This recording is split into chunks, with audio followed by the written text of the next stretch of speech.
Yo, what's going on guys, welcome back to the channel. Hope we're all having a great day today and we're all doing well.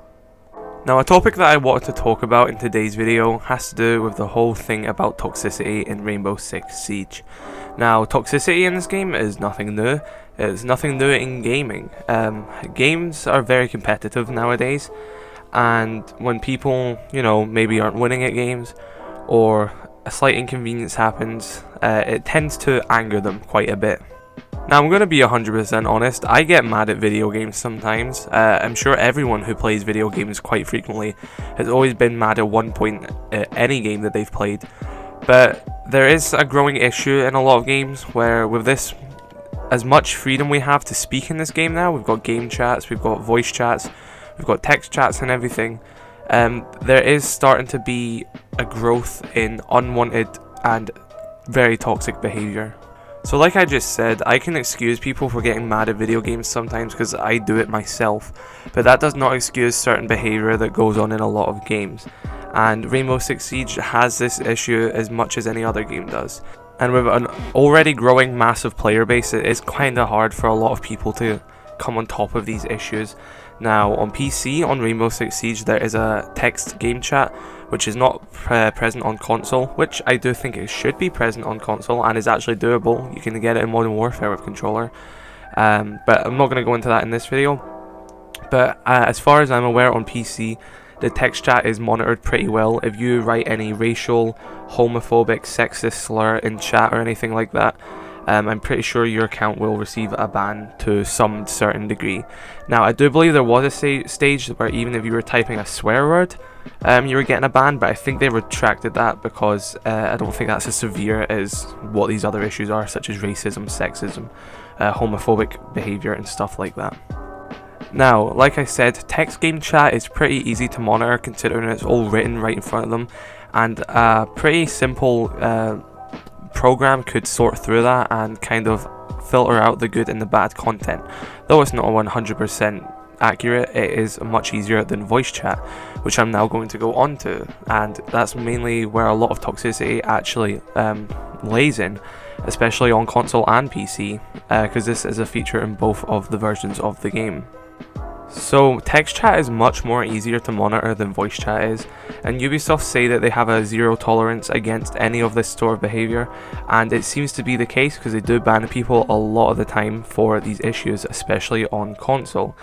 And they have updated their way to report people in game. They've added more options to be more specific for what they're doing, whether it's griefing, verbal abuse, cheating and stuff like that, and it is definitely a step in the right direction. But social media actually is playing a very big part currently in not just Siege but in games in general. If you go on Twitter, you may find a lot of clips that go viral of people being purely racist in game chat, homophobic, sexist and stuff like that, and it ends up getting into Ubisoft's hands. And once they watch that clip and review it, those people end up being banned in a few coming days. Like I said, it happens on console. I remember the other week there was 3 players banned at the top right of the screen on console. I saw it on my PS4, and it's because they were being racist to someone in game chat, I believe, and it went viral on Twitter, and eventually Ubisoft ended up seeing it. So as much as on Ubisoft's end in the whole game option it is to report people, it's not as effective as actually showing on medias such as Twitter and stuff, as if someone's doing this sort of behaviour in game chat and you actually report them, there's not really any hard evidence to go off unless you actually provide a clip. And that's what's so good about the whole Twitter and social media thing about this, where you can purely show Ubisoft what they were doing and you can overcome stuff like this. So it is a great step in the right direction when it comes to tackling toxicity in this game, because let's be honest, you're not going to enjoy a game if you're playing and there's going to be someone on your team who's being racist towards you, sexist towards you, and just trying to ruin your experience purely for whatever reasons they have. And I kind of want to talk about something else. I want to move off from the whole toxicity thing like that and still stay on toxicity, but less from the whole verbal abuse and more about other ways of being toxic in this game. Now, a massive way to be toxic in this game is team killing. And before anyone goes on, no, I'm not saying that we should remove team killing from the game. Team killing is what makes this game realistic. It has that edge. It makes you not want to spray in a straight line if your teammates are there, because you might end up shooting them. And there was always an issue in the game where, you know, big groups of people would just bully the one player and just keep team killing them every round and ruining their experience. So that's when reverse friendly fire and squad reverse friendly fire was introduced in the game. So after you kill someone on your team, they have an option to say if it was intentional or not. And if they do say it was intentional, that person will get reverse friendly fire, meaning the next time they shoot a teammate, all the damage will be inflicted on themselves. Now, this does work for a good part and the most part, but there's still that problem where people are still getting team killed in the first place for this to happen.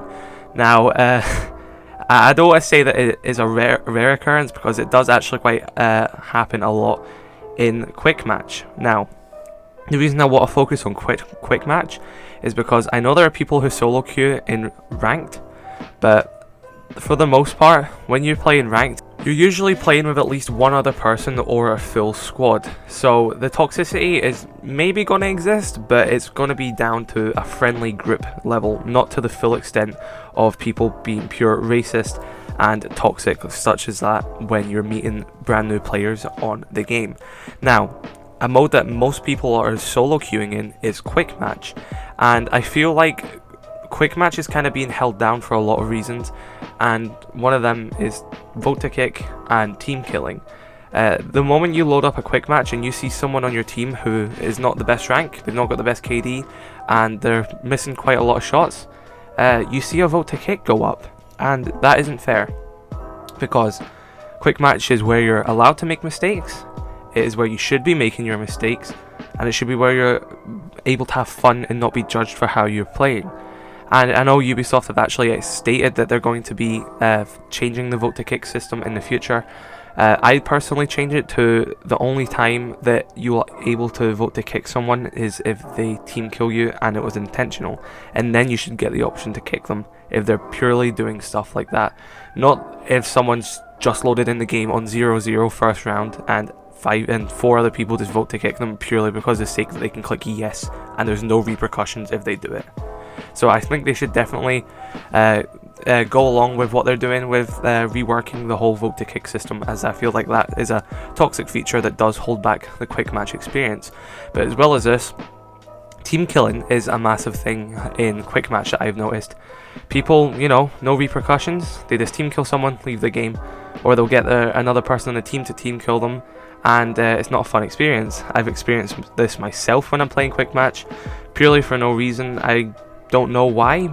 Maybe it's because, I don't know, my rank or something. I genuinely don't understand, but I'll just spawn in and I'll get team killed, and I'll notice it to happen to a lot of low ranked players as well, or maybe they picked an operator they wanted or something like that.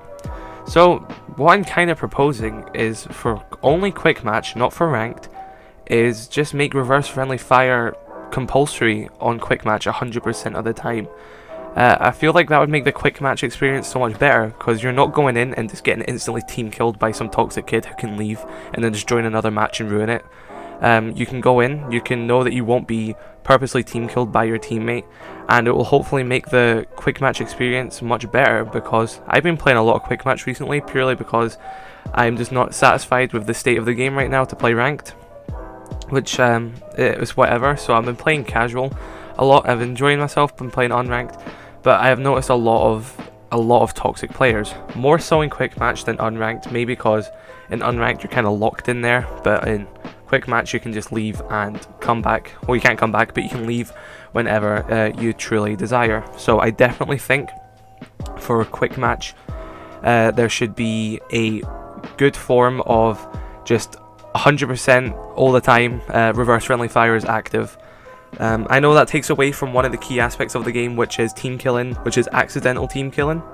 Now, I know Rainbow Six Siege wouldn't be the same without team killing. It's one of the key aspects of the game that makes it unique, and I don't want it to leave at all, never. It's what makes the game part. It's one of the ground zero aspects of the game that make it what it is. But I think the casual experience is just too toxic and too hectic for it to be in casual, and I do think in casual you should have reverse friendly fire active for the entire time. Maybe you disagree with me. I just feel like for quick match only, not ranked, that it would just make the casual experience for new players who aren't as good at the game and everything, just make their experience so much more enjoyable than it currently is. But that's all I really wanted to talk about in this video. Please do let me know your thoughts in the comment section below about this game. I know Ubisoft are doing great steps in tackling toxicity in this game. It's not Ubisoft's fault at all. They're doing great. They ban people. Maybe not as ban people as often as they should, but it does seem that they are getting better, and they do seem to be living up to their word that they do have a zero tolerance for any of this behaviour. But that's all I really wanted to talk about. Drop a like if you did enjoy, dislike if you didn't. I shall see you guys in the next video. Thank you for watching.